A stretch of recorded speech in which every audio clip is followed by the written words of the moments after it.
Hello friends, welcome back to our channel UPSC decode.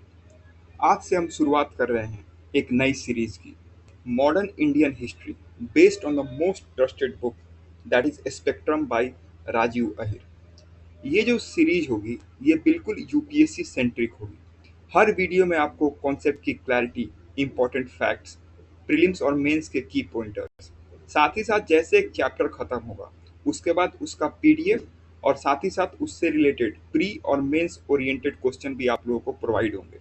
ये जो है ये अलग अलग संस्करण मैंने आपके सामने प्रस्तुत किए हैं। अगर आपने अभी तक मेरी पॉलिटी सीरीज को चेक नहीं किया, यह पूरी तरह से लक्ष्मीकांत पे बेस्ड है। You can simply go on YouTube and directly you can check all this videos.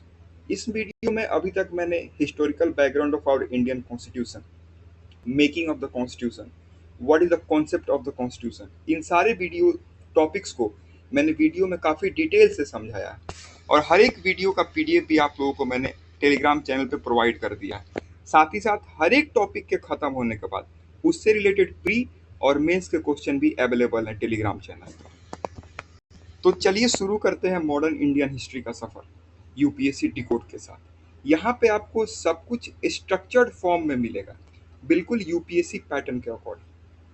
तो जो सबसे पहला इंपॉर्टेंट यूनिट आता है यह यूनिट 2 है, जो चैप्टर 3 से लेकर चैप्टर 5 को इंक्लूड करता है।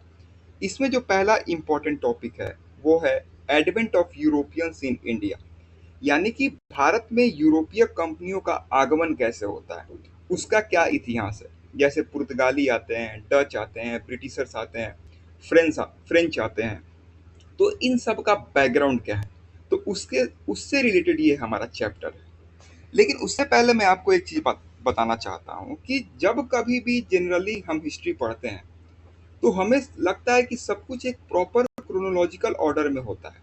जैसे पहले एंशिएंट आता है, फिर मिडाइवल आता है, फिर मॉडर्न आता है। लेकिन असली हिस्ट्री ऐसी नहीं होती है। यह चेंज और कॉन्टिन्यूटी का एक मिक्सचर होती है, यानी कुछ चीज़ें चेंज होती रहती हैं और कुछ चीज़ें जो हैं वो कॉन्टिन्यूअसली चलते रहती हैं। ठीक है। और ये जो चेंजेस होती हैं ये एक ही समय नहीं होता है हर जगह, अलग अलग जगह पर अलग अलग तरीके का चेंज होता है। ठीक है। तो हिस्ट्री सिंपल आप ये समझो कि हिस्ट्री कोई लीनियर टाइमलाइन नहीं होता है, क्योंकि हम लोग इसको तो नॉर्मल टाइमलाइन के तौर पे पढ़ते हैं, लेकिन यह चीज़ों के बीच में ओवरलैपिंग होता है। तो इस कारण से हिस्टोरियंस ने इसको कैटेगराइज कर दिया, इसको पीरियोडाइज कर दिया, जैसे ancient period, medieval period, modern period. इससे हमें हिस्टोरिकल डेवलपमेंट, इतिहास में जो घटनाओं से, जो ऐतिहासिक घटनाक्रम है उससे जो डेवलपमेंट हुए हैं उसका उसे हमें समझने में आसानी होती है। ठीक है। लेकिन यह जो ट्रांजिशन है कि एक पीरियड से दूसरे पीरियड में जाने का जो ट्रांजिशन है, जो परिवर्तन है, वो आसान नहीं है, वो लीनियर नहीं है, वो नॉर्मल नहीं है। ठीक है। ये पीरियड जो हैं ये क्लियरली डिवाइड नहीं होते। फॉर एग्जांपल, कब मेडाइवल खत्म हुआ और कब मॉडर्न शुरू हुआ, इसमें हिस्टोरियंस के बीच आज तक डिबेट है। तो अब हम लोग यह देखते हैं कि आखिरकार मॉडर्न इंडियन हिस्ट्री की शुरुआत कब होती है। मॉडर्न हिस्ट्री की शुरुआत कब होती है, क्योंकि हम लोग पढ़ रहे हैं modern history based on spectrum. ठीक है। तो मॉडर्न इंडियन हिस्ट्री की जब हम बात करते हैं तो वो शुरू होती है यूरोपियंस के इंडिया आने से, जिसमें पोर्तुगीज सबसे पहले थे। लेकिन उस टाइम 15th सेंचुरी था। 1498 में वास्को डी गामा, ये आगे मैं आप लोगों को डिटेल में बताऊंगा, 1498 में वास्को डी गामा भारत आता है, यानी कि 15th सेंचुरी। तो मॉडर्न इंडियन हिस्ट्री की शुरुआत होती है 15th सेंचुरी से। लेकिन टेक्निकली यह मिडाइवल पीरियड था, क्योंकि मुगल्स भी उस समय नहीं आए थे। मुगल्स कब आते हैं, तो मुगल्स आपको आते हैं 1526 में। दिल्ली सल्तनत का जो आखिरी डायनेस्टी था वो था लोधी डायनेस्टी। लोधी डायनेस्टी का जो अंतिम शासक था वो था इब्राहिम लोधी। इब्राहिम लोधी को फर्स्ट बैटल ऑफ पानीपत में बाबर ने पराजित किया और बाबर ने 1526 में मुगल एम्पायर की नींव रखी। यानी कि मुगल एम्पायर का एस्टैब्लिशमेंट कब हो रहा है, 1526 में। पुर्तगाली कब भारत आते हैं, यानी कि यूरोपियंस कब भारत आते हैं, तो 1498 में। यहीं से मॉडर्न इंडियन हिस्ट्री की या फिर मॉडर्न हिस्ट्री की शुरुआत मानी जाती है। ठीक है। लेकिन टेक्निकली यह मिडाइवल पीरियड है। क्यों, क्योंकि इस समय तक मुगल्स भी नहीं आ पाए। तो आइए अब हम लोग डिस्कशन करते हैं पोर्तुगीज के आगमन के बारे में। एक चीज और ध्यान में रखना है कि हिस्ट्री को समझने के लिए ये बात याद रखना जरूरी है कि हिस्ट्री में ट्रांजिशन एक स्मूथ लाइन नहीं होती है, बल्कि ये ओवरलैपिंग लेयर्स की तरह होती है। जो लेयर्स हैं, जो चीजें हैं, वो हमेशा ओवरलैप करते रहती हैं। ये कोई स्मूथ लाइन नहीं होती है, पैरेलल लाइन नहीं होती है, ओवरलैपिंग वेव्स होती हैं ये। ठीक है। तो अब हम डिस्कशन करते हैं पुर्तगीज के बारे में।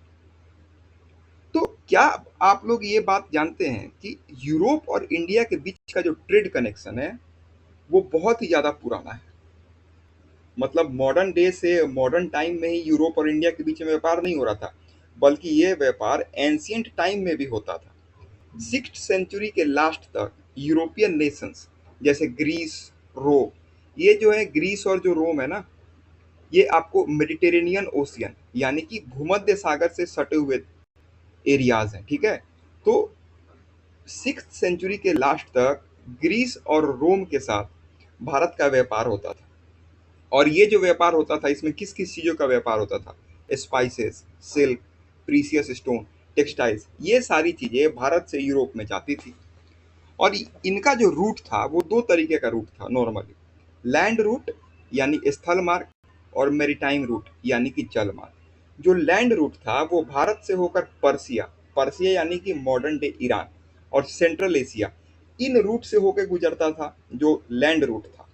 और जो मैरीटाइम रूट था वो अरेबियन सी, अरब सागर, और रेड सी यानी कि लाल सागर, इससे होके गुजरता था। यानी दो तरीके से व्यापार, दो जल मार्ग से व्यापार होता था। एक हो गया आपको पर्सिया यानी ईरान और सेंट्रल एशिया से होकर व्यापार होता था, और दूसरा अगर जलिया मार्ग की बात करें मैरीटाइम रूट की, तो वो रेड सी और अरेबियन सी से होकर गुजरता था। यानी कि आपको ये समझ आया कि एंशियंट टाइम में भी व्यापार होता था। अब क्या होता है कि 7th सेंचुरी के समय रोमन एम्पायर का डिक्लाइन हो जाता है। ठीक है। अब रोमन एम्पायर का डिक्लाइन होता है तो जो अरब्स थे, जो अरब मुस्लिम्स थे, इन लोगों ने एरिया पे कब्जा कर लिया जहां पे पहले रोम का कब्जा था। अब क्या हुआ कि भारत और यूरोप के बीच का जो व्यापार होता था वो बुरी तरह से अफेक्ट हुआ। अब क्या हुआ कि इसमें एक हाइटस क्रिएट हो गया। जो इंडो यूरोपियन ट्रेड था, यानी इंडिया और यूरोप के बीच का जो व्यापार था, इसमें एक हाइटस क्रिएट हो गया। हाइटस का मतलब होता है कि गैप या फिर इंटरप्शन। ठीक है। टेम्पोररी गैप या फिर रुकाव। और ये जो गैप है यह कुछ सालों के लिए नहीं, बल्कि 800 से 900 साल तक रहा। ये कॉन्टैक्ट दोबारा इस्टेब्लिश होता है पुर्तगीज की एंट्री के साथ। और पुर्तगीज की एंट्री कब होती है? तो 15th सेंचुरी के लास्ट में, दैट इज 1498, जब वास्को डी गामा ने भारत आने के लिए समुद्री मार्ग की खोज की। और भारत के राज्य केरला में एक पोर्ट था, एक जगह था कैलीकट, जिसे कोझिकोड भी कहीं कहीं लिखा रहता है। ठीक है। तो जब वो कालीकट पहुंचता है तब ये जो गैप था, ये गैप खत्म होता है और फिर से भारत और यूरोप के बीच में व्यापार स्टार्ट हो जाता है। ठीक है। अब अगला सब टॉपिक आता है, sorry, quest and discovery of a direct sea route to India. यानी कि अब देखो, ये जो खोज हो रहा था, जो समुद्री मार्ग की खोज हो रही थी, जो भी ये वास्को डी गामा भारत आ रहा है, पुर्तगाली भारत आ रहे हैं, स्पेन वगैरह आगे निकल रहे हैं, तो इन सब चीज़ों का मेन ऑब्जेक्टिव क्या था? तो मेन ऑब्जेक्टिव था कि इंडिया आने के लिए एक डायरेक्ट सी रूट खोजना। क्यों? ताकि स्पाइसेस जो हैं वो यूरोपियंस को मिल सकें। ठीक है। यानी कि जो डायरेक्ट सी रूट है, ओवरऑल समझो कि भारत आने के लिए एक समुद्री मार्ग की खोज करना, तो ये था मेन ऑब्जेक्टिव। अब आखिरकार ऐसे कौन कौन से फैक्टर्स थे जिन फैक्टर्स ने इन चीजों को मोटिवेट किया? तो देखो, demand for Indian spices, silk and cotton, fall of Constantinople in 1453, कुस्तुनतिनिया, प्रेजेंट डे का इस्तांबुल है। फिर desire to bypass middleman, renaissance, ship building plus navigation, economic prosperity, support of Venice and Geneva. तो इन सबको हम लोग डिस्कस करते हैं। Demand for Indian spices, silk and cotton, fall of Constantinople, desire to bypass middleman, इनको collectively अभी हम लोग डिस्कस करेंगे। 7th सेंचुरी के अराउंड जब रोमन एम्पायर का डिक्लाइन हो जाता है तो अरब्स ने इजिप्ट और पर्सिया, इन दोनों लोकेशन को ध्यान रखना, इजिप्ट और पर्सिया पर अपना कंट्रोल एस्टैब्लिश कर लिया। इस वजह से यूरोप का इंडिया से डायरेक्ट कॉन्टैक्ट लगभग खत्म हो गया। अब तक यूरोप इजीली इंडिया से स्पाइसेस, सिल्क, कैलिकोस और कॉटन का व्यापार करता था। लेकिन अब क्या हुआ कि अब बीच में अरब मुस्लिम ट्रेडर आ गए, क्योंकि उन्होंने इजिप्ट, पर्सिया इन सब वाले रीजन पे अपना कंट्रोल एस्टैब्लिश कर लिया था। तो अब जो अरब मुस्लिम ट्रेडर थे ये बिचौलिए की तरह काम करने लगे। तो मान लो पहले जो सामान 10 रुपए में मिलता था यूरोपियंस को, अब इन्होंने अपना कमीशन लगा दिया और वो सामान 10 गुना रुपये पे मिलने लगा। यानी कि 10 रुपए का सामान अब 100 रुपए में मिलने लगा। साथ ही साथ 1453 में कॉन्स्टेंटिनोपल जो था उसका पतन हो जाता है और उस पे ऑटोमन टर्क्स ने कब्जा कर दिया। और ऑटोमन टर्क्स ने क्या किया कि रेड सी वाले रीजन पे अपना कंट्रोल बहुत ज़्यादा एस्टैब्लिश कर लिया। उन्होंने ट्रेड रूट पर अपनी मोनोपोली एस्टैब्लिश कर ली। और रेड सी रूट यहाँ पे इन्होंने टैक्सेशन लगा दिया, यानी कि टैक्स इम्पोज कर दिया। अब वहां से जो भी जहाज जाएगा उसको टैक्स देना पड़ेगा, तब वो फिर आगे बढ़ेगा। और इस प्रकार ये जो इस्लामिक रूलर्स थे इन्होंने बहुत ज़्यादा पैसा कमाया। तो सारे लैंड रूट, ट्रेड रूट अब दूसरों के कंट्रोल में आ गए। इसका मतलब ये हुआ कि यूरोपियंस को इंडिया के प्रोडक्ट बहुत महंगे और लिमिटेड एक्सेस के साथ मिलेंगे। तो अब यूरोपियंस ने ये सोचा कि क्यों ना एक नया सी रूट खुद से ढूंढा जाए इंडिया तक पहुंचने के लिए।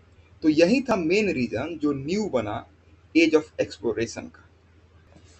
इसके बाद आता है अगला पॉइंट, रेनेसा और शिप बिल्डिंग प्लस नेविगेशन। अब रेनेसा का मतलब होता है पुनर्जागरण। पुनर्जागरण का मतलब होता है कि आप सिंपल समझो कि 15th सेंचुरी का जो यूरोप था ये वो समय था जब यूरोप रेनेसा की स्पिरिट में डूबा हुआ था। रेनेसा मतलब एक ऐसी मूवमेंट जो लोगों को इनकरेज करती थी सोचने के लिए, समझने के लिए और नई नई चीजों को एक्सप्लोर करने के लिए। रेनेसा ने एक नई क्यूरियोसिटी जगाई दुनिया के नए हिस्सों को जानने और समझने के लिए। साथ ही साथ इस ड्यूरेशन में यूरोप ने शिप बिल्डिंग और नेविगेशन में मेजर प्रोग्रेस किया। बेहतर बेहतर शिप्स बन रहे थे, कंपास की खोज हुई, नेविगेशनल टूल्स का डेवलपमेंट हुआ। और इन सब चीज़ों का क्यूमुलेटिव इफेक्ट ये हुआ, रिजल्ट ये हुआ कि पूरे यूरोप में एक वेव ऑफ एक्साइटमेंट पैदा हो गई। लोग अननोन ईस्ट को ढूंढने के लिए निकल पड़े। सबका अल्टीमेट गोल था इंडिया तक डायरेक्ट सी रूट ढूंढना और वहाँ के रिचेस जैसे स्पाइसेस, गोल्ड, सिल्क इन सब चीज़ों तक पहुँच बनाना। और इसी स्पिरिट ऑफ एडवेंचर और साइंटिफिक प्रोग्रेस की वजह से वास्को डिगामा का सफर जो था वो पॉसिबल होता है। अब अगला पॉइंट आता है इकोनॉमिक प्रोस्पेरिटी। 15th सेंचुरी में यूरोपियन रीजन्स रैपिडली ग्रो कर रहे थे, खासकर एग्रीकल्चर के फील्ड में। ज़्यादा से ज़्यादा लैंड कल्टीवेशन के अंदर आए, साइंटिफिक फार्मिंग टेक्निक्स का यूज़ होने लगा जैसे क्रॉप रोटेशन, जिससे लैंड की फर्टिलिटी बरकरार रही और फूड प्रोडक्शन में इंक्रीमेंट हुआ। साथ ही साथ मीट प्रोडक्शन भी इंक्रीज हो गया। अब चूंकि मीट ज़्यादा हो गया तो उसको प्रिजर्व करने के लिए और कुकिंग में टेस्ट लाने के लिए स्पाइसेस की डिमांड भी बढ़ने लगी, जैसे ब्लैक पेपर, सिनेमन, क्लोव्स। जैसे जैसे लोग अमीर होते गए उनकी demand for luxury goods from the east भी बढ़ने लगी, जैसे सिल्क हो गया, परफ्यूम हो गया, जेम्स हो गया, एक्सोटिक फूड आइटम्स हो गए। इसलिए यूरोपियंस को लगता था कि अगर वो डायरेक्ट इंडिया पहुंच जाए तो उन्हें ये सारी चीज़ें सस्ती मिल सकती हैं बिना अरब ट्रेडर्स के बीच में आए। अब अगला पॉइंट है support of Venice and Geneva. तो वेनिस और जेनेवा वो यूरोपियन पावर थे जो अर्ली ट्रेड में स्ट्रांग थे, लेकिन ये एक्सप्लोरेशन में पीछे रह गए। वेनिस और जेनेवा ये दोनों सिटीज पहले ओरिएंटल गुड का सिंपल मतलब आप समझो स्पाइसेस, सिल्क, परफ्यूम्स एक्सेट्रा। तो ओरिएंटल गुड्स के ट्रेड से ये काफ़ी ज़्यादा अमीर हो चुके थे। लेकिन प्रॉब्लम ये थी कि ये दोनों सिटीज बहुत छोटी थी और इतनी ज़्यादा स्ट्रांग नहीं थी कि ऑटोमन टर्क जैसे बड़ी पावर से टक्कर ले सके या खुद से सी वॉयजेस कर सके। तब इन नॉर्थ यूरोपियन कंट्रीज के सहयोग से पोर्तुगल और स्पेन आगे बढ़ते हैं और पोर्तुगल और स्पेन ने एक्सप्लोरेशन को सीरियसली लिया। जेनुइस ट्रेडर्स ने, जो जेनेवा के ट्रेडर्स थे, उन लोगों ने इनकी मदद की, शिप्स प्रोवाइड किया, नेविगेशनल नॉलेज दिया, मैन पावर प्रोवाइड किया। इंपॉर्टेंट पॉइंट यहाँ पे आप ये नोट करना कि पोर्तुगीज ने अपने आप को क्रिश्चियन वर्ल्ड का लीडर समझा, specially in resisting the Islamic powers like Ottoman Turks. साथ ही साथ उन्होंने जेनेवा के एक्सप्लोरेशन स्पिरिट को भी एडॉप्ट किया और इसी वजह से पुर्तगाल यूरोप की लीडिंग एक्सप्लोरेटरी पावर बन गया। और इन सभी पॉलिटिकल, रिलीजियस और इकोनॉमिक मिलन की वजह से वास्को डी गामा का हिस्टोरिक वॉयज पॉसिबल हो पाया। यानी आपको अब पूरा कॉन्सेप्ट क्लियर हो गया होगा कि मेन ऑब्जेक्टिव क्या था इन सारे क्वेस्ट और डिस्कवरी का, कि भारत आने के लिए एक समुद्री मार्ग की खोज करना। फिर मोटिवेटिंग फैक्टर्स इसमें क्या क्या थे, तो इंडिया के स्पाइसेस, सिल्क, कैलिकोज, इन सब की डिमांड बहुत ज़्यादा थी। ऑटोमन टर्क्स ने 1453 में कब्जा कर दिया था कॉन्स्टेंटिनोपल पे, और जो कॉन्स्टेंटिनोपल था ना, ये ईस्ट और वेस्ट के बीच का गेटवे था, ये एक जुड़ाव था।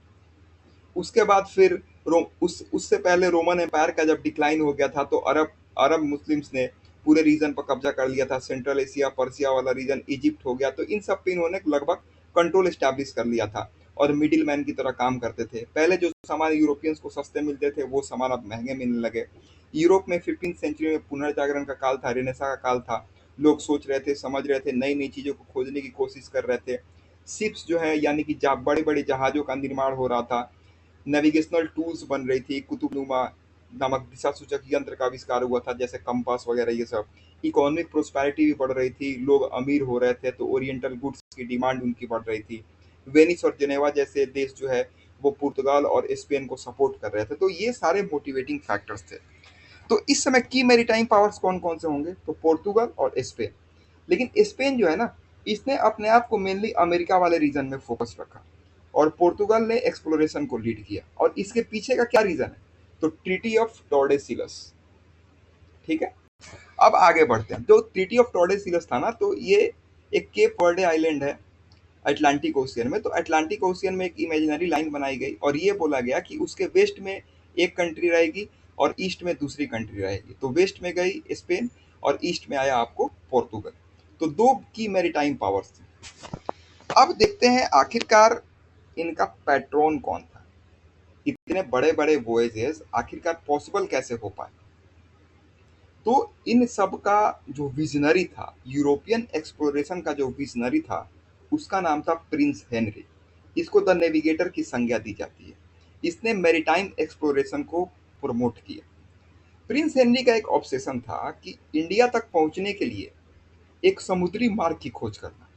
अब आखिरकार इसका ये ऑब्सेशन क्यों था, क्योंकि प्रिंस हेनरी ये चाहता था कि जो मुस्लिम डोमिनेशन हुआ है ना, उसको तोड़ दिया जाए, जो कि ईस्टर्न मेडिटेरेनियन और ट्रेड रूट्स पर था। यूरोप से इंडिया तक आने के सारे लैंड और सारे सी रूट पर मुस्लिम के कंट्रोल थे और उन्हें बाईपास करना हेनरी का लक्ष्य था। 1454 में पोप निकोलस V ने हेनरी को एक बुल दिया, यानी एक ऑफिशियल डेक्री दिया, जिसमें उसे यह अधिकार मिला कि वो ओरिएंट के दूर के समुद्री किनारों तक जा सकता है, यानी कि वो इंडिया तक भी आ सकता है। और इसका पर्पस क्या था, पर्पस ध्यान रखना, इस्लामिक इन्फ्लुएंस से मुकाबला करना और क्रिश्चियन फेथ का प्रचार प्रसार करना, यानी कि अपने धर्म का प्रचार प्रसार करना।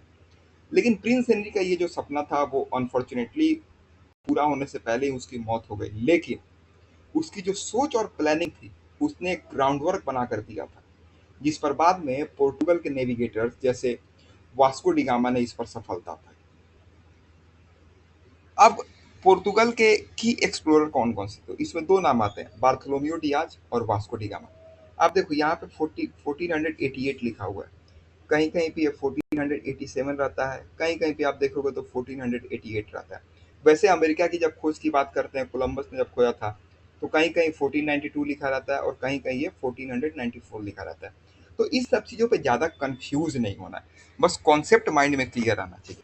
लेकिन फिर भी मैं आपको एक चीज़ बताता हूँ कि जो 1487 का टाइम था, तो उस समय एक पोर्तुगीज नेविगेटर था बार्थोलोम्यू डियाज। बार्थोलोम्यू डियाज ने एक बड़ा काम किया, उसने अफ्रीका के सदर्न टिप, जिसे केप ऑफ गुड होप कहते हैं, उसे क्रॉस कर दिया और अफ्रीका के ईस्टर्न कोस्ट यानी पूर्वी तट तक उसने सेल किया। ये एक मेजर अचीवमेंट था, क्योंकि उस वक्त तक कोई भी यूरोपियन ये रूट क्रॉस नहीं कर पाया था। तो सबसे पहले किसने किया ये, तो बार्थोलोम्यू डियाज। और उसको ये स्ट्रांगली लग रहा था कि इंडिया तक पहुंचने के लिए जो समुद्री रास्ता है उसकी खोज उसने कर ली है, बस कुछ और आगे एक्सप्लोर करना बाकी है। तो देखो, इसने अपनी जर्नी की शुरुआत की थी अगस्त 1487 में। और केप ऑफ गुड होप ये पहुंचा जनवरी या फरवरी के महीने में 1488। ठीक है, शुरुआत कब की थी? 1487। पहुंचा कब? तो 1488। लेकिन इसके बाद अब 10 साल का गैप आ जाता है, 1498। अब देखो, वास्को डी गामा जो था अपने एक बहुत बड़े फ्लीट के साथ 1497 में पुर्तगाल से निकला और इसको आने के लिए लगभग 11 महीने लग गए और ये पहुंचता है 1498 में भारत। बताया मैंने आपको कि केरल एक राज्य है साउथ इंडिया में, वहां पे एक पोर्ट वाला सिटी था, उसका नाम था कैलिकट, जिसे कहीं कहीं कोझिकोड भी लिखा जाता है। तो मई 1498 में वास्को डी गामा भारत पहुंचता है और इस इवेंट ने हिस्ट्री का डायरेक्शन ही बदल दिया। तो यही था first successful European sea route to India. Discovery year clear हो गया आपको। 1498 Vasco da Gama reached Calicut on the Malabar coast. जो साउथ इंडिया है, केरल वाला जो रीजन है इसको बोलते हैं मालाबार कोस्ट। तमिलनाडु और आंध्र प्रदेश वाला जो रीजन है इसको बोलते हैं कोरोमंडल कोस्ट। अब जब ये पुर्तगाली भारत आते हैं तो उस समय इंडिया में रूलर कौन था? इंडिया में नहीं, मतलब इंडिया का host ruler as in respect to welcoming the Vasco da Gama, तो वो था कैलिकट का जमोरिन। राजा का नाम था जमोरिन, कहीं कहीं समुद्री भी आपको लिखा हुआ मिलेगा। इसने वास्को डी गामा का बहुत बढ़िया से भव्य स्वागत किया। क्यों? क्योंकि अतिथि देवो भव, ये वाला कॉन्सेप्ट चलता था अपने यहाँ। तो अब देखो, अब एक और पॉइंट देखते हैं, पोर्तुगीज बेस इन इंडिया। ये तो ऐसे आगे का है लेकिन चैट में मैंने पहले ही प्रोवाइड कर दिया। पहले इनका जो बेस था वो कोचीन था, बाद में 1530 में इसको गोवा शिफ्ट कर दिया गया नीनो दी कुन्हा के समय। अब ये जो यूरोपियंस आए थे यानी पुर्तगाली जो आए थे, इसका हिस्टोरिकल सिग्निफिकेंस क्या रहा? तो it open the sea route from Europe to India. Simple सी बात, यूरोप से इंडिया आने के लिए जो समुद्री मार्ग था उसको खोज दिया। यहाँ से यूरोपियन कोलोनियलिज्म बिगिन होता है। ठीक है, यानी कि यूरोपीय उपनिवेशवाद यहाँ से स्टार्ट होता है। पुर्तगीज ने अपना डोमिनेंस बहुत ज्यादा एस्टेब्लिश कर लिया 16th सेंचुरी में। इतना डोमिनेंस कर दिया इन्होंने, इस पर हम लोग डिस्कशन करने वाले हैं, लेकिन फिर भी मैं आपको बता रहा हूँ कि जो 16th सेंचुरी था ना, तो जो अपना इंडियन ओशियन है यानी कि हिंद महासागर, इसको पुर्तगाली सागर कहा जाने लगा था। तो इतना इन्होंने डोमिनेंस कर लिया था। ब्लू वाटर पॉलिसीज लाया था, कार्टेज सिस्टम इन्होंने लाया था। तो आखिरकार ये आए थे व्यापार करने, तो व्यापार करने के साथ साथ ये पावरफुल एंटिटी के तौर पे कैसे ये इमर्ज हो जा रहे हैं, तो इसको अब हम लोग चर्चा करते हैं। तो 1498 में 1498 में वास्को डी गामा अपने 3 शिप्स को लेकर इंडिया तक पहुंचता है। और एक इंटरेस्टिंग बात यह है कि उसके शिप्स को जहाज को इंडिया के कोस्ट तक सेफली गाइड करने का काम किया था गुजरात के एक मुस्लिम पायलट अब्दुल मजीद ने। तो अब्दुल मजीद ने उसका हेल्प किया और वास्को डी गामा पहला यूरोपियन था जो कि केप ऑफ गुड होप से कैलिकट तक पहुंचा। इसकी हेल्प किसने की? तो गुजरात के एक पायलट अब्दुल मजीद ने। यहाँ का राजा था कौन? जमोरिन। ये मैंने आपको पहले ही बता दिया है। फिर डायरेक्ट सी रूट जो था वो ओपन हो गया। अब वास्को डी गामा जो था ये 3 महीने तक भारत में रहा। 3 महीने तक भारत में रहा और उसके बाद जब ये वापस गया तब इसने ह्यूज प्रॉफिट कमाया। लेकिन उससे पहले मैं एक और चीज बता दूं कि वास्को डी गामा का तो फ्रेंडली वेलकम किया गया था, क्योंकि कैलिकट के जमोरिन को ये लगा कि ये एक नए ट्रेडर हैं, इससे उनके पोर्ट यानी कि इंडिया के पोर्ट की जो प्रोस्पेरिटी है वो और बढ़ेगी, क्योंकि कैलिकट जो था वो एंट्री पोर्ट था यहाँ, यानी जो भी ट्रेड होता उससे सबका फायदा होता।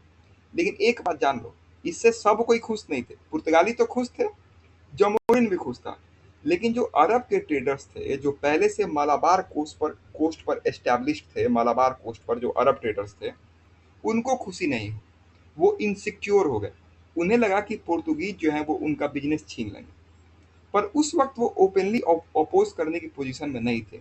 तो इस इवेंट ने यूरोपियन कोलोनाइजेशन का फर्स्ट स्टेप मार्क किया और ये एक हिस्टोरिक एंट्री पॉइंट था यूरोपियंस के लिए इंडियन ओशियन ट्रेड में।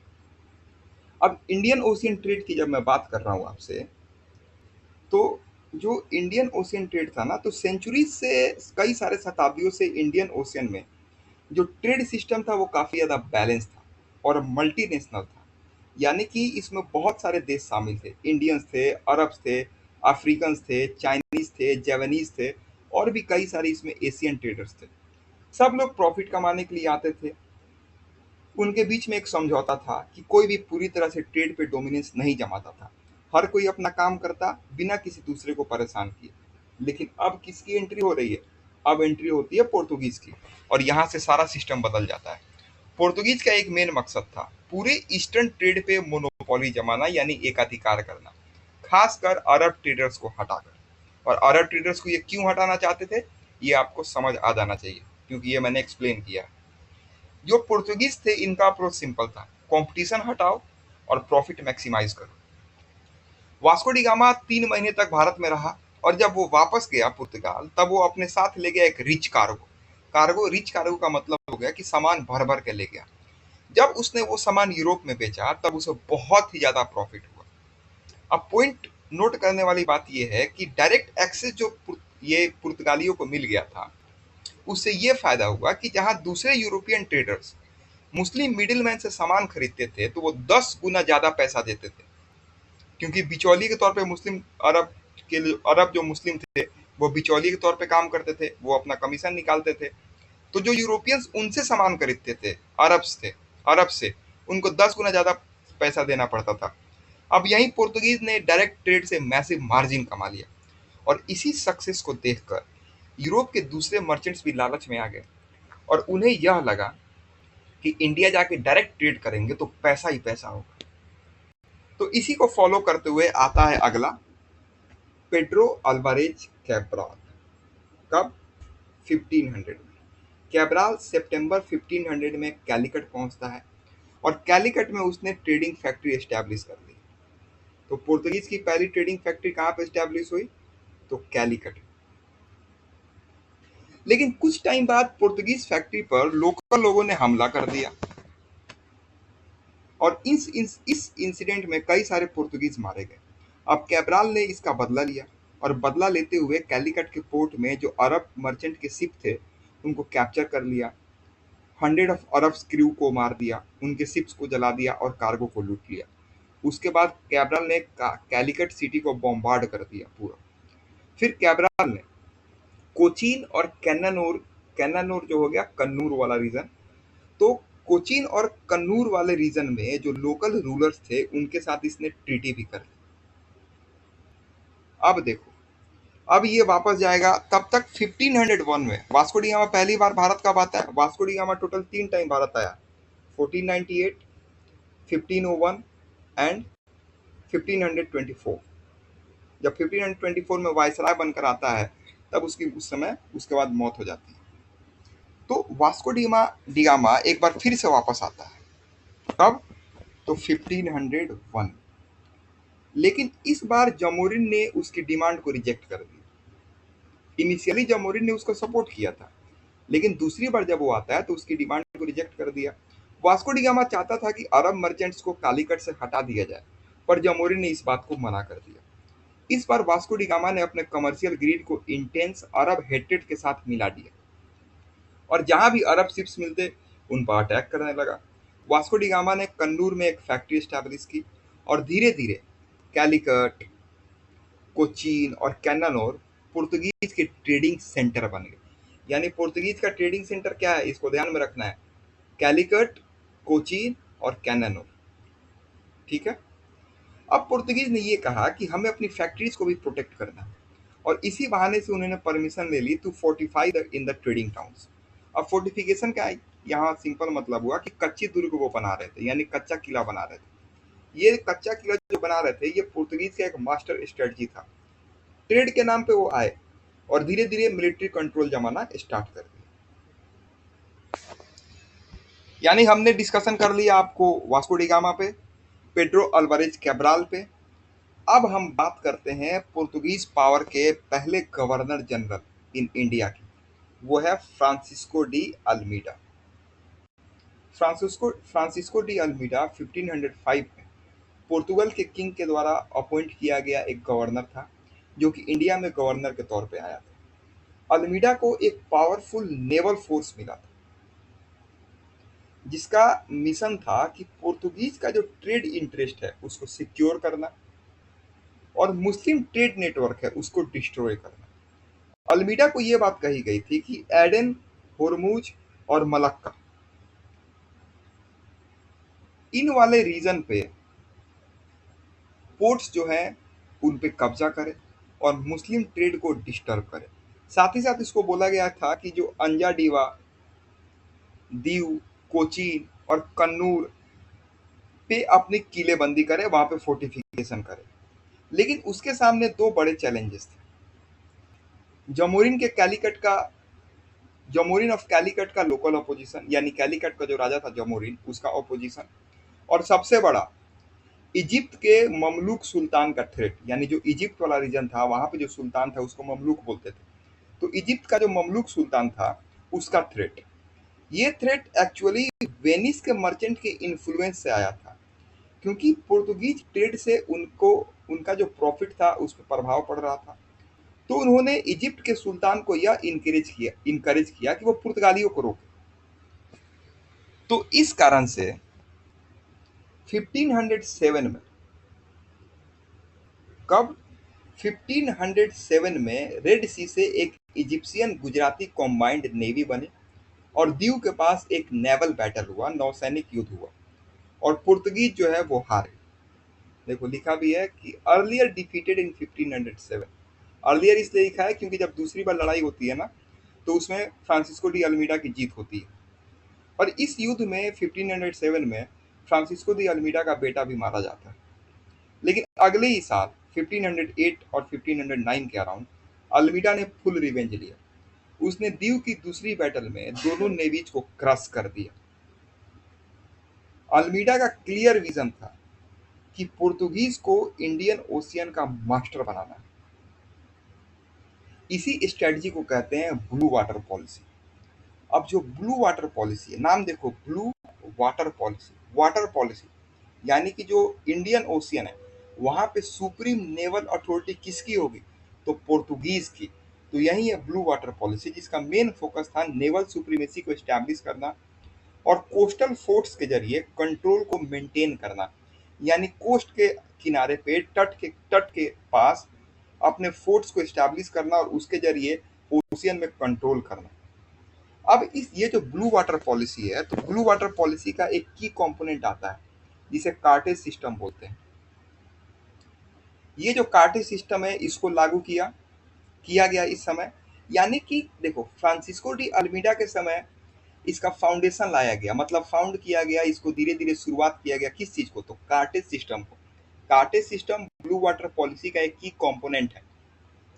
इसके तहत जो कार्टेज सिस्टम है, इसमें हर शिप को पोर्तुगीज से परमिट लेना पड़ता था अगर वो इंडियन ओशियन में ट्रेड करना चाहते हैं तब। और इसको फॉर्मलाइज किसने किया था, तो इसको फॉर्मलाइज किया था अगले गवर्नर ने, जिसका नाम है अल्फांसो दी अल्बुकर्क। ये जो अल्फांसो दी अल्बुकर्क है, इसको real founder of Portuguese empire in the east बोला जाता है। यानी कि जो काम फ्रांसिस्को दी एल्मीडा ने इंडिया में गवर्नर बनने के बाद स्टार्ट किया था, उसको पूरे तरीके से एस्टैब्लिश किसने किया, तो अल्फांसो दी अल्बुकर्क। अल्बुकर्क ने इंडियन ओशियन पर पुर्तगीज का स्ट्रेटेजिक कंट्रोल एस्टैब्लिश किया bye setting up strong naval basis. जो इंडियन ओशियन था, ठीक है, तो जो इंडियन ओशियन के जो भी गेटवे थे, जहां जहां से इंडियन ओशियन में आप एंट्री कर सकते हो, तो वहां वहां पर इसने अपनी अपने नेवल बेस को एस्टैब्लिश किया।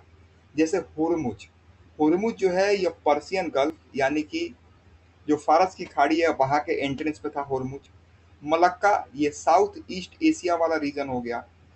साथ ही साथ रेड सी का जो एंट्री पॉइंट था, रेड सी से जब आप इंडियन ओशियन में एंट्री करोगे तो वो ईस्ट अफ्रीका का कोस्ट है। साथ ही साथ मलाबार कोस्ट जो कि इंडिया में है। तो ये जितने भी एंट्री गेट थे इंडियन ओशियन के, हर एक जगह पे उसने अपना नेवल बेस बना लिया। और इन सारे गेट पे कंट्रोल का मतलब था कि इंडियन ओशियन के सभी गेट्स पुर्तगीज के हाथ में थे। अल्बुकर्क ने ट्रेड पर कंट्रोल को भी टाइट किया। ये जो कार्टेज सिस्टम जो था, इसको इसने फॉर्मलाइज कर दिया। इसने लोकल शिप बिल्डिंग सेंटर पर भी कंट्रोल जमाया, यानी जहां जहां शिप्स का निर्माण होता था वहां पे इसने अपने कंट्रोल को जमाया। और देखो, जो रेड सी वाला जो रीजन था, जो गल्फ वाला रीजन था, वहां पे टिम्बर की कमी थी, ठीक है, और टिम्बर से ये शिप्स वगैरह का निर्माण होता था। तो पुर्तगीज के लिए ये बात एक एडवांटेज बन गई थी। 1510 में 1510 में अल्बुकर्क ने गोवा को सुल्तान और बीजापुर से छीन लिया, वो भी बिना किसी बड़े रेसिस्टेंस के। गोवा बन गया फर्स्ट इंडियन टेरिटोरी जो किसी यूरोपियन पावर के डायरेक्ट कंट्रोल में आया अलेक्जेंडर द ग्रेट के बाद। यानी सिकंदर जो था, सिकंदर के बाद दूसरा ये समय था जब कोई भी भारत का एरिया किसी यूरोपियन के कंट्रोल में आया था। एक और पॉइंट देखो कि इसके समय अल्फांसो दी अल्बुकर्क के समय कुछ सोशल रिफॉर्म्स भी हुए। जैसे अल्बुकर्क ने सती प्रथा को खत्म कर दिया। पुर्तगीज जो इंडिया में सेटल हुए उन्हें इनकरेज किया गया कि वो लोकल वुमन से शादी करें, यानी इंटर मैरिज को प्रमोट किया गया। ये लोग जो थे, जो पुर्तगीज सेटल हो रहे थे, ये गोवा और नॉर्थ के एरियाज में विलेज लैंडलॉर्ड्स बन गए। रोड्स, कैनल्स और नए नए क्रॉप जैसे कैस्यूज, टोबैको, इम्प्रूव्ड कोकोनट, इन सबको इन्होंने इंट्रोड्यूस किया। कोकोनट ग्रुप्स बनाए फॉर क्वेल फार्मिंग और फॉडर के लिए। अर्बन एरियाज में भी ये पुर्तगीज आर्टिसंस, मास्टर क्राफ्ट्समैन और ट्रेडर्स के रूप में धीरे धीरे बसते चले गए। तो धीरे धीरे इनमें से जो कई लोग थे वो अपने आप को पुर्तगाली नहीं, बल्कि अपने आप, यानी कि अपने आप को पुर्तगाली नहीं समझते थे। अब वो पुर्तगाल को अपना घर नहीं मानते थे, बल्कि इंडिया को ही अपना घर मानने लगे। अब जो अगला इंपॉर्टेंट गवर्नर है वो उसका नाम आता है नीनो दी कुन्हा। तो जो नीनो दी कुन्हा है ये 1529 में, नवंबर 1529 में इंडिया में अपना पदभार संभालता है। उसका जो सबसे पहला मेजर स्टेप था वो था कि पुर्तगीज गवर्नमेंट का हेडक्वार्टर कोचीन से शिफ्ट करके गोवा लेकर चला गया। गोवा कब जीता था अल्बुकर्क ने? तो 1510 में। जब नीनो दी कुन्हा आता है गवर्नर बनकर, तो 1530 में वो इसको, पहले हेडक्वार्टर को पुर्तगीज का कहा था, तो कोचीन में। गोवा 1510 में जीता, नीनो दी कुन्हा आता है 1529 में। अगले एक साल बाद 1530 में हेडक्वार्टर बदल कर कोचीन से गोवा लेकर चला जाता है। ये काम 1530 में कंप्लीट हुआ और गोवा ऑफिशियली पुर्तगीज रूल का पावर सेंटर बन गया। अब देखो, उस समय गुजरात वाले रीजन में बहादुर शाह और मुगल एम्पेरर हुमायूं के बीच में टकराव चल रहा था। देखो, बाबर कब आता है? 1526 में। 1526 से 30 तक इसका रूलिंग रहता है। बाबर का बेटा आता है हुमायूं, 30 से लेकर 40 तक। फिर शेर शाह सूरी ने इसको हरा देता है, हरा दिया था। फिर वापस ये 1555 में आया था, ठीक है। तो अब देखो, तो नीनो दी कुन्हा जब पुर्तगीज गवर्नर था, तो उस समय जब गुजरात वाला रीजन था, वहां गुजरात के बहादुर शाह और हुमायूं के बीच में कॉन्फ्लिक्ट चल रहा था। तो बहादुर शाह ने पुर्तगालियों का सपोर्ट लिया और इसके बदले में उसने बसीन आइलैंड को पुर्तगालियों को सौंपा और बसीन आइलैंड का रेवेन्यू और डिपेंडेंसीज पुर्तगालियों को दे दिया गया। और उस साथ ही साथ दीव में भी, जो दीव वाला रीजन था, वहां भी बेस बनाने का प्रॉमिस किया गया बहादुर शाह के द्वारा पुर्तगालियों के लिए। लेकिन बाद में ये कॉन्फ्लिक्ट खत्म होता है और हुमायूं गुजरात से वापस चला जाता है। अब चूंकि हुमायूं 1536 में गुजरात से वापस चला जाता है, तो ऑब्वियस सी बात है अब बहादुर शाह को पुर्तगालियों की जरूरत नहीं पड़ी। तो अब इन दोनों के बीच में रिलेशन बिगड़ने लगे। टाउन के लोग भी पुर्तगीज के अगेंस्ट हो गए और बहादुर शाह ने एक पार्टीशन वॉल बनाने की बात की, जो कि पुर्तगीज और लोकल्स को अलग अलग करती थी। पुर्तगीज इस बात से खफा हो गए और नेगोशिएशन के बाद बहादुर शाह को पुर्तगीज शिप पर बुलाया गया और 1537 में जहाज में उसकी हत्या कर दी। इस इवेंट ने पुर्तगीज ब्रूटैलिटी और पॉलिटिकल इंटरफेरेंस को क्लियरली दिखा दिया। नीनो डी कुन्हा ने बंगाल में भी अपना इन्फ्लुएंस बढ़ाने की कोशिश की। उसने पुर्तगीज नेशनल्स को बंगाल में सेटल कराया और हुगली को उनका हेडक्वार्टर बना दिया। अब ये बात हम लोग समझते हैं, तो हमने देख लिया काफी डिटेल।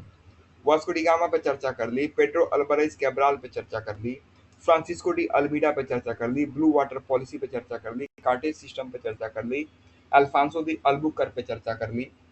फिर नीनो दी कुन्हा पे चर्चा कर ली। अब हमें यह पता चल गया कि पोर्तुगीज जो है, अब देखो पोर्तुगीज जो है वो गुजरात के रूलर को मार दे रहे हैं, बहादुर शाह को। यानी कि ये पावरफुल हो गए, ये कांटे सिस्टम लेकर आ रहे हैं। बाद में इन्होंने तो ऐसा कर दिया था कि मुगल जो बादशाह था उसके जहाज से भी ये लोग, उसके जहाज को भी इनसे परमिट लेना पड़ता था। ये जो कार्टे सिस्टम था इसमें एक पेपर होता था, उस पेपर को लेकर घूमना पड़ता था। वो पेपर अगर किसी जहाज पे नहीं पाया जाता था तो ये उसको सीज कर लेते थे। तो आखिरकार ये इतना स्ट्रांग कैसे बन जा रहे हैं? तो इनके लिए फेवरेबल कंडीशंस क्या क्या थे? तो देखो, इनकी जो नेवल थी, जो नौसेना थी, वो काफी ज्यादा सुपीरियर थी। इनके पास शिप्स जो थे वो बहुत ज्यादा एडवांस थे।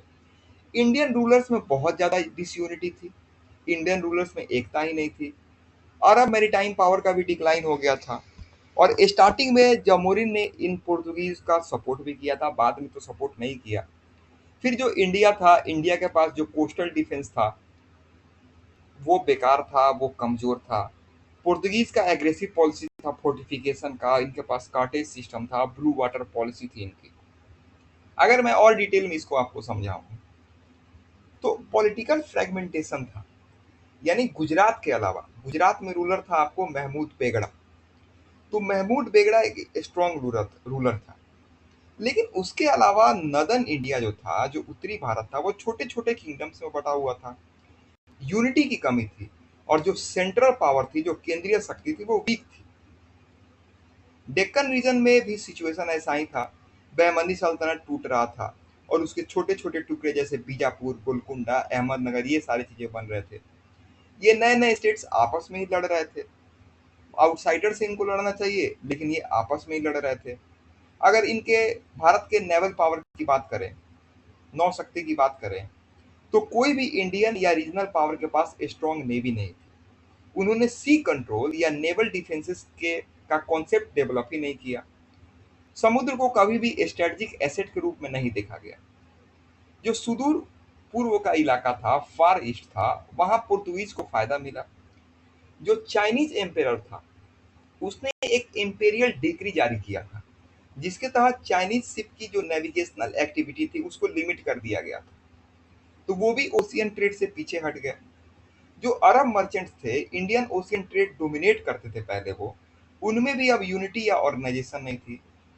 हर शिप या मर्चेंट अपने आप में काम करता था, कोई सेंट्रल नेवल फोर्स नहीं थी। और सबसे बड़ी बात, जो पोर्तुगीज शिप्स थे उस पे कैनन्स लगे होते थे, उस पे तोप लगे हुए थे।